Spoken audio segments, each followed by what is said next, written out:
മഹാലക്ഷ്മി സീരിയലിൻ്റെ ഏറ്റവും പുതിയ പ്രൊമോ റിവ്യൂയിലേക്ക് എല്ലാ കൂട്ടുകാർക്കും സ്വാഗതം. ശരിക്കും പറഞ്ഞാൽ മഹാലക്ഷ്മിയും കണ്ണനും വിഷപ്പായസം കുടിച്ചു എന്നുള്ള സന്തോഷത്തിലാണ് ശത്രുക്കൾ ഒന്നടങ്കം. നമ്മുടെ വാമദേവൻ വീട്ടിലേക്ക് വരുന്നുണ്ട്. അന്നേരം നമ്മുടെ മേഘനുമായിട്ടിരുന്ന് സംസാരിക്കുന്നു. കരുണമോള് പറഞ്ഞതുപോലെ കാര്യങ്ങൾ നടത്തിയല്ലോ വെച്ചാ, അവളൊരു മിടുക്കിയാണല്ലേ, പ്രതാപൻ്റെ അല്ലേ മകള്. അങ്ങനെ പറഞ്ഞ് സന്തോഷിക്കുന്ന അതേ സമയം നമ്മുടെ കരുണ ഉണ്ണിയെ വിളിച്ച് കാര്യങ്ങൾ തിരക്കുന്നുണ്ട്. അയാളും അവളും അങ്ങോട്ടേക്ക് വന്നോ? ആ വന്ന്.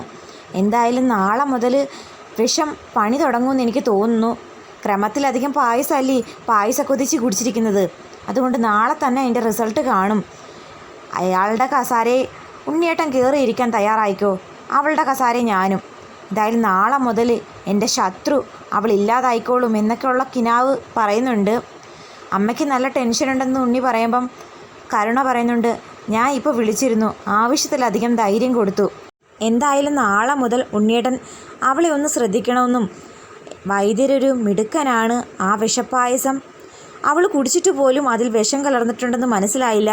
പായസത്തിലോ ജ്യൂസിലോ വിഷം കലർത്തി കഴിഞ്ഞാൽ അതിൻ്റെ മധുരം ഇരട്ടിക്കുമെന്നല്ലേ പറഞ്ഞത്. അതുപോലെ തന്നെ അയാൾക്കൊരു സ്വർണ്ണ ചെയിൻ തന്നെ കൊടുക്കണം.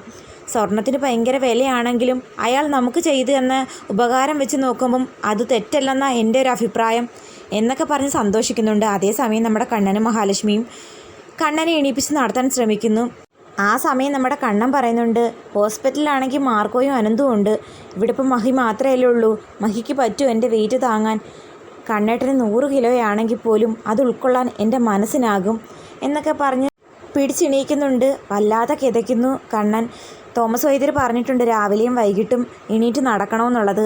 അതും പ്രകാരമാണ് കണ്ണനെ എണീപ്പിച്ച് നടത്താൻ മഹാലക്ഷ്മി ആവേശം കാണിക്കുന്നത്. അങ്ങനെ ക്ഷീണിച്ച കണ്ണനെ കട്ടിലിലേക്ക് കിടത്തുന്നു. അതേസമയം കണ്ണൻ പറയുന്നുണ്ട്, അടുത്ത വർഷം ഇതേ സമയം നമുക്കൊരു കുഞ്ഞുണ്ടായിരുന്നെങ്കിൽ. ഇതേ സമയം ഒരു കുഞ്ഞുണ്ടാകുമെന്ന് അറിയത്തില്ല, പക്ഷേ നമുക്ക് ഉറപ്പായിട്ടും ഒരു കുഞ്ഞ് ജനിക്കും. ഇത്രയൊക്കെ മാറ്റങ്ങൾ നമ്മുടെ ജീവിതത്തിൽ വന്ന സ്ഥിതിക്ക് കുഞ്ഞുണ്ടാകാനാണോ പാട്? അതും കൂടി നമുക്ക് ദൈവം അനുഗ്രഹിച്ചു തരും. ആ ദേവി മുത്തശ്ശി പറഞ്ഞത് ഓർമ്മയില്ലേ? എങ്കിലും നമ്മുടെ കണ്ണൻ്റെ മനസ്സിൽ പേടി വിട്ടുമാറുന്നില്ല. കാരണം ജീവിതത്തിൽ സന്തോഷങ്ങൾ അധികരിക്കുമ്പോഴാണ് ഉടനെ ഒരു ദുഃഖം വരുന്നത്. ശത്രുക്കളെല്ലാം നിസാരക്കാരല്ലെന്ന് കണ്ണനും അറിയാം. അതിൻ്റെയൊക്കെ ഒരു ടെൻഷൻ അത് മഹാലക്ഷ്മി പറഞ്ഞ് സമാധാനിപ്പിക്കുന്നുണ്ട്. പിറ്റേ ദിവസം രാവിലെ തന്നെ കിച്ചണിൽ നിൽക്കുന്ന മഹാലക്ഷ്മി വയറുവേദന കൊണ്ട് ഓടുന്നുണ്ട്. ചെന്ന് ഒമിറ്റ് ചെയ്യുന്നത് സ്റ്റെയർ ഇറങ്ങി വരുന്ന ദുർഗ കണ്ടുകൊണ്ട് വരുമ്പം സന്തോഷം കൊണ്ട് മതി മറക്കുന്നുണ്ട്. കരുണമോള് പറഞ്ഞിട്ടുണ്ട് ഛർദിലും മനം പുരട്ടലും ഒക്കെ കാണുമെന്ന്. അതുപോലെ തന്നെ സംഭവിച്ചിരിക്കുന്നു എന്നൊക്കെ ദുർഗാമ്മ ഉണ്ണിയോട് ചെന്ന് പറയുമ്പം ഉണ്ണി പറയുന്നുണ്ട്, ഓരോ ദിവസവും അത് കൂടിക്കൂടി വരുമമ്മ, നമ്മളതൊന്നും ശ്രദ്ധിക്കാൻ പോണ്ട. മാത്രമല്ല വയ്യാണ്ട് അവശയായി കടന്നാൽ പോലും ഹോസ്പിറ്റലിലേക്ക് എടുത്തുകൊണ്ട് പോകരുത്. അത് പിന്നെ പ്രത്യേകിച്ച് പറയേണ്ടതുണ്ടോ? ഇത്തവണ കരുണമോള് പണി പറ്റിച്ചു. അവൾ എന്തായാലും നമ്മുടെ വലയിൽ വീണെന്നാ തോന്നുന്നേ. ചിരിച്ചുകൊണ്ട് ഉണ്ണി പറയുന്നുണ്ട്, ഛർദ്ദിച്ച് അവൾ ഇനി ചോര തുപ്പും, അത് നമുക്ക് കാണാം എന്നൊക്കെ പറയുന്നു. എന്നിട്ട് ഉണ്ണിയാണെങ്കിൽ ഈ വിവരമെല്ലാം കരുണയെ വിളിച്ചറിയിക്കുന്നു. രാവിലെ മുതൽ അവൾ ഛർദ്ദിക്കാൻ തുടങ്ങിയിട്ടുണ്ടെന്ന്. അത് കേട്ട് സന്തോഷം സഹിക്കാനാകുന്നില്ല നമ്മുടെ കരുണയ്ക്ക്. മുത്തശ്ശിയോടും പ്രതാപനോടും കാര്യങ്ങളൊക്കെ പറയുമ്പോൾ അവർ പൊട്ടിച്ചിരിക്കുന്നു. മുത്തശ്ശി പറയുന്നുണ്ട്, ആ മഹാലക്ഷ്മി എന്ന് പറയുന്നവൾക്ക് ഇനി ശരിക്കും പ്രേതമായിട്ട് അഭിനയിക്കാം. അവൾ നല്ലൊരു പ്രേതമാണെന്ന് ജീവിച്ചിരുന്നപ്പോൾ തന്നെ തെളിയിച്ചവളല്ലേ, മരിച്ചതിന് ശേഷം തകർക്കുമായിരിക്കും അവൾ എന്ന് പറഞ്ഞിട്ട് പൊട്ടിച്ചിരിക്കുന്നുണ്ട്.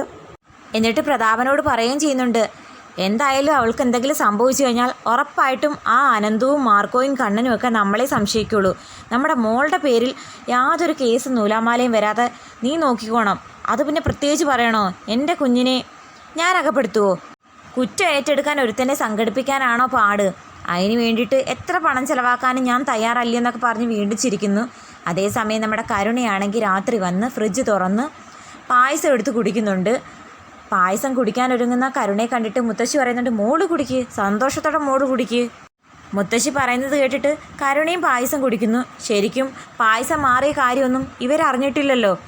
അമ്മയാകാൻ അർഹതയില്ലാത്തവരെ അനുഗ്രഹിക്കത്തില്ലെന്ന് സ്വാമിജി വന്ന് പറഞ്ഞതുപോലെ നമ്മുടെ കരുണയുടെ കുഞ്ഞ് ഉടനെ നഷ്ടപ്പെടാൻ പോകുന്നു.